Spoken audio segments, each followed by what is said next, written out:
What's up? Back. Looks like things are getting pretty bad. If you know me personally, you know I've been talking about this for like close to 19 months, which for some people would be like, hey, that's not a very good prediction. It is, though. It is a good prediction because I was talking about this 19 months ago, and if you would have heeded that, you would have been prepared and kept preparing. What am I talking about? Of course, I'm talking about the global supply shock of food, of basic necessities. And now we're talking about doing mandated vaccines and stuff like that. How long can you ride out the storm? You know, if you choose not to get this, how long can you do it? You would have had 19 months to prepare, but instead you probably went out and bought frivolous things you don't need. I'm guilty of that, no doubt. But I also did a lot of preparing, and I'm actually on my way to Costco right now, get some more stuff.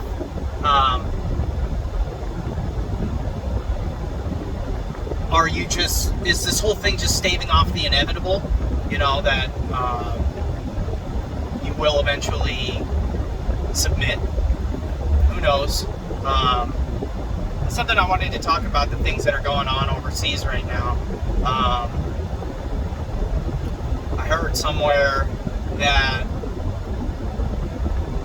China acknowledges the Taliban's rule of the country, which probably means they're looking to ally with them. What does that mean? You know, if they're willing to pay it, China's going to control the poppy. What does that mean? Well, America has a opioid addiction problem, big time. It's bad, and it's only gotten worse in the last 4 or 5 years. Just about every single person that could be watching this video knows somebody that's affected by the opioid epidemic that we got going on. Not to mention, maybe even possibly you yourself are subject to it. That's going to get really bad. Not only that, but it's China's also controlling basically most of the production of fentanyl, whatever. And that's already coming through, and that is arguably worse than heroin. For the most part, I mean, what is the gateway drug to opioids? If you really think about it, it's the overprescription of pain medicine to Americans. And you can look it up. There's plenty of firsthand accounts of nurses when they're going through certain sponsored programs to learn, like literally they're being taught how to convince the doctors to prescribe opioids. That way they can sell more pain medicine, and this was all sponsored by certain big pharma manufacturers of these pain medicines. But anyway, now they're really starting to ramp up this global supply shock, this food narrative, and it's true. It's not just a narrative. It is actually true. I know China, because of the flooding, they lost a ton of crop yield. I don't know exactly how much, but they lost a ton of agricultural yield due to floods. And they don't necessarily produce enough to just throw away. I think the whole world has a consumption problem when it comes to food, where you can even look in your own kitchen. It is at a macro level and a micro level, but even in your kitchen, I mean, how often are you throwing away food? You make more than you need, and you think you're going to take it to work the next day, but instead you go to Chipotle and then those leftovers sit in the fridge until they go bad, and you just throw it away. And it could be upwards of 5,000 to 8,000 calories a week that you're just throwing away. And I do talk about it in calories because in a scenario where there is a food crisis or a famine, you're going to have to throw away all your habits and focus on literally just caloric intake. Meaning, like, okay, so there's 3 people in my house, 2 adults and 1 small child. So in order to be productive, I need to produce at least, let's see, 5,500 calories a day. And maybe a little extra depending on what needs there are as far as energy expenditure. So all this is happening, and it's coming to a boiling point. I don't really know when the big thing is going to happen, but tensions are just increasingly high. People on the left, people on the right, it kind of seems a little bipartisan for this whole vaccine thing, where they're just like, hey, go get the vaccine. It's, I don't want to talk too much about it, but basically you got people on both sides of the aisle that are pro-vax, and then you got people, considerably on the right and a little bit more,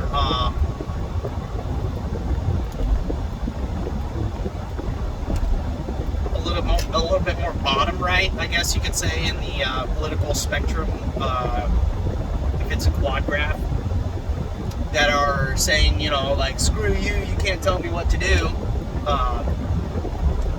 I really don't think that neighbors should be worrying about stuff like that. If, like, why do you care what the heck I do?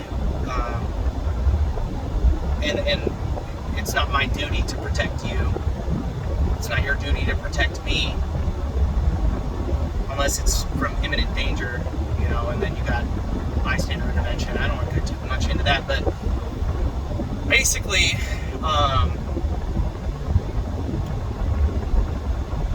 when you look up the, I think there's like 10 steps to genocide. You look up the kind of things that happened. One of the most, not the most recent, but probably, obviously, the most prominent that we remember in history, the Holocaust. Something that the Third Reich did was they, on their ascension to power, they convinced the masses that, the general populace, they easily manipulated. They convinced them that the Jews were to blame for everything. And then, once the masses believed that, they dehumanized the Jews by calling them, like, insects,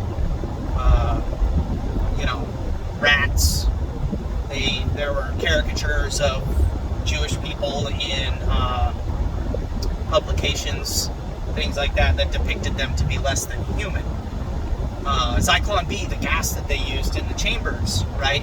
Well, Hitler's fascist government was obsessed with sanitation and cleanliness. You can look this up. And they honed in on Zyklon B as a sterilizing agent, which just played in perfectly to using it in its gaseous form to exterminate people that they deemed dirty. So it was all just mental conditioning that they did of the masses. And what do we got now? We got people, dehumanizing anti-vaxxers. And honestly, most anti-vaxxers are not against conventional vaccines, but they're against this vaccine. And honestly, it's everything is really fishy. The way they rolled it out, the way they're pushing the narrative about it, the way, they got all these celebrities coming out. It all seems really fishy to me. I'm very, very skeptical. I don't know what the end game is. I really don't. If there is one, right? A part of me that believes in the goodness of man thinks that they're pushing this because they genuinely believe that it's going to help. But the cynic in me, kind of feels like in my gut there's something a little more malicious going on. The VAERS data is messed up. Everything is super weird. And people that are against this vaccine are being dehumanized all over social media, which is absolutely the worst place you could stick yourself. If you have a Facebook, I encourage you to delete it. If you have a Twitter, I encourage you to delete it. I use Twitter, but anonymously. I only use it for econ and finance, keeping up with cryptocurrency, stuff like that. And I still see the absolute worst of humanity on that website. It's not fun. From both sides. I mean, really, it is just absolutely crazy the way people treat each other, especially when they don't have to be accountable. It's a lot easier to tell someone to go stick something inside of themselves when you don't have to say it to their face and potentially, get punched for it. But, if you are among the group who is hesitant or even 100% against getting the vaccine, I implore you to do what you can to prepare yourself for potentially being denied services. It's going to be up until a certain point, and I think once they're already drawing lines in places, it's no surprise that big metropolises have already fallen, and that's fine. Don't live in the city. They can have it. If we're talking about in preparation for some sort of civil conflict, the metros have already fallen, and the metros offer nothing. So, in fact, they depend on basically everything else outside of the metro. So, we're talking about, some sort of conflict, and the cities are going to be cut off from their supply of necessities. These people that own flats in New York, that they grow, indoor plants and stuff, they're not going to be able to grow food. They don't have cows and chickens, and sheep and goats. They don't have what they need. They might have water, and power, but they don't have what they need. So let those places go, and seek out a bastion of freedom if you can. It's literally only a matter of time before this all comes to a point. Yeah, I'm predicting that right now. I don't really see anything coming in at the 11th hour to save anybody. It's going to have to come to blows, and when it does, a lot of people are going to be brought to the sword.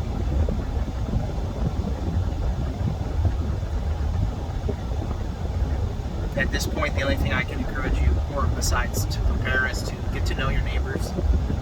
Let them know you care about them. Don't ask them what they think or believe. Just look out for them. Be active in your community, and treat everyone kindly, because that's the only thing that's going to save us in the end, is people taking care of each other. So keep an eye out for a big black swan event too, because it looks like we're going to have one. All this stuff that's going on with Afghanistan, I don't think it's a false flag. It's actually happening. All this stuff that's going on there, though.